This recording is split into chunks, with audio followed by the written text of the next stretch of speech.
How's it going, guys? I'm actually out here today with my Saiga 12 gauge. I wanted to kind of go through what I've done to get my gun to shoot low brass shells, because I know that's a problem a lot of people are having. Hopefully what I've done to mine kind of gives you some ideas of what you can do to yours to get it to shoot some lower brass. First and foremost, I'll go through with all the accessories I've put on here. First is my Triton door breech. The only reason I really got that is because I thought it looked cool. There's not really any special purpose to that. Then I have my UTG quad rail and foregrip. In here I do have my TAC 47 auto plug. That auto plug there allows me to shoot high brass and low brass without having to make any adjustments, so it's kind of nice not having to fiddle with that at all. My sight mark sight.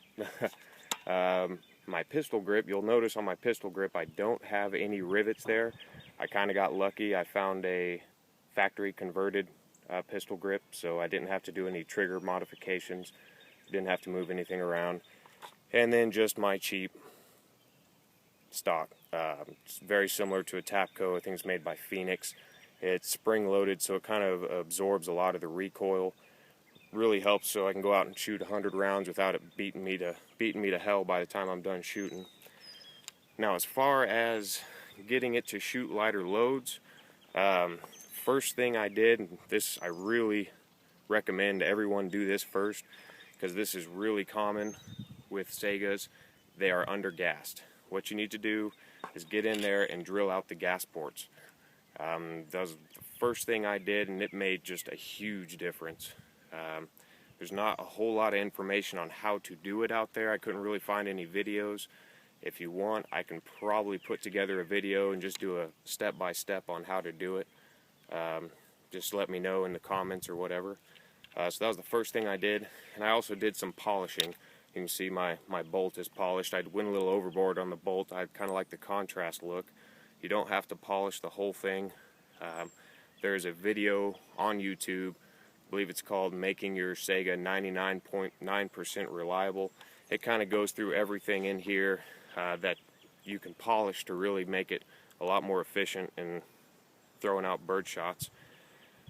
From there, like I said, I was at a 100% failure to eject whenever I first got the gun. Once I drilled the gas ports and polished everything, it put me at about a 30% ratio, which is, you know, a ton better, but I wanted to shoot all of them, cycle all of them. So from there, I went to Carolina Shooters, Carolina Shooter Supply, and I know MD Arms and King Armory, they have setups like that. I got a lowered recoil spring and a new gas piston or gas puck, whatever you want to call it.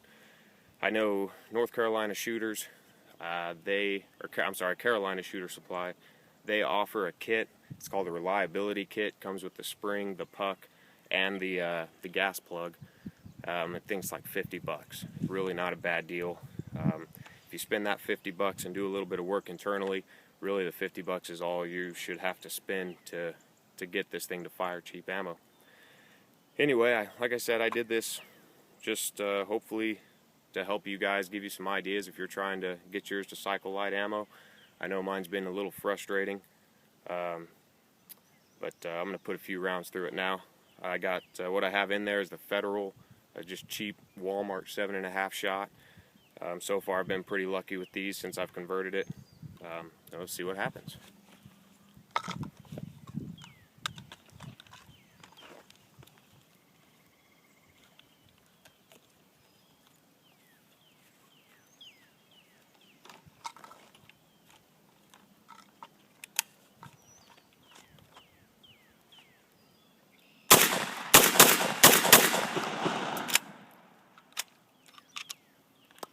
One, but that's not too bad. It was at the end of the magazine. I think I have another one loaded up over here.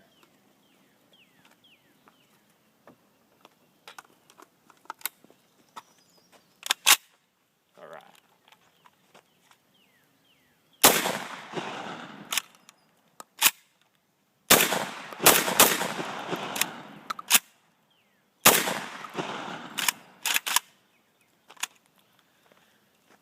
Well, as you can see, I'm still having a few problems.